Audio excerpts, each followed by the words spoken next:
사이다 전문가들의 건강의학 지식을 전해드리는 황수경의 건강 칼럼입니다. 코에서 나는 냄새 취비증에 대한 한의사 이문교 원장의 칼럼입니다.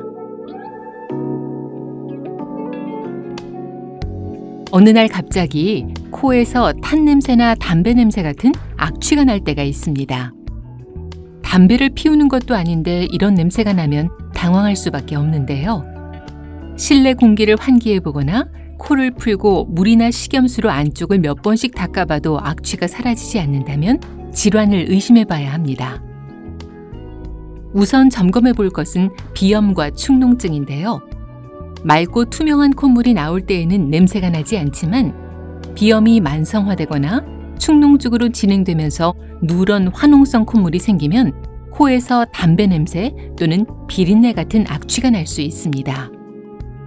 특히 일반적인 균에 의한 감염이 아니라 진균, 즉 곰팡이균에 의한 감염인 경우에 냄새가 더 심해지기도 하죠.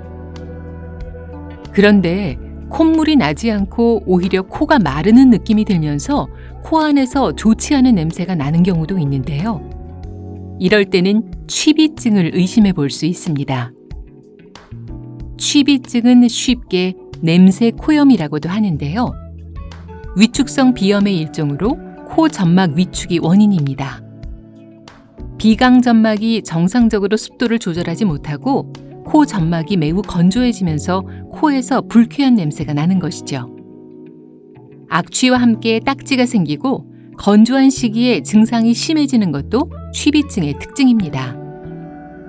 코 점막의 기능이 회복되지 않는 이상 식염수 세척 등의 조치로 코를 촉촉하게 해도 냄새가 잘 해결되지 않기 때문에 취비증 환자들은 큰 불편을 겪게 됩니다. 취비증 치료의 핵심은 코 점막이 점액을 정상적으로 분비하게 하는 것입니다. 점액이 적절하게 분비되면 습도가 유지되면서 건조함이 완화되고요. 자연스럽게 딱지와 냄새를 줄일 수가 있습니다.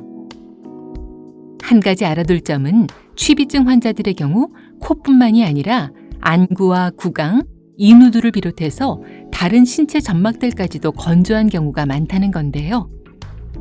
실제로 취비증과 더불어서 마른 기침, 음부 소양증 등이 나타날 경우 코 점막 기능 개선에만 집중할 것이 아니라 신체 전반적인 상황을 고려해서 치료를 해야 합니다. 사실 코와 입, 그리고 눈 점막에 나타나는 건조 증상은 수면의 질과 연관된 문제이기도 합니다. 심각한 불면증이 아니더라도 잠드는데 30분 이상 걸리거나 자다가 자주 깨는 경우, 또 선잠을 잔 것처럼 피곤한 증상 등이 지속되면 두면부로 열이 잘 오르게 되면서 점막이 건조해지기 쉬운데요. 평소 수분을 충분히 섭취하고 실내 공기와 습도를 잘 관리하는 것은 기본이고요. 잠을 잘 자야 코 점막이 촉촉해지면서 코에서 나는 냄새도 옅어질 수가 있습니다. 물론 코에서 냄새가 난다고 무조건 취비증은 아닌데요.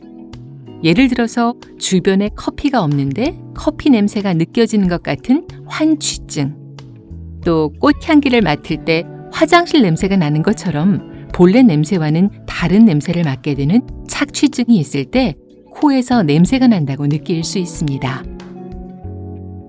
환취증과 착취증의 경우라면 취비증 관리법이 오히려 증상을 악화시킬 수도 있으니까요. 이상 증세가 있다면 반드시 의료기관에서 정확하게 진단받으시길 권장드립니다. 지금까지 칼럼의 이문교 원장, 내레이션의 황수경이었습니다.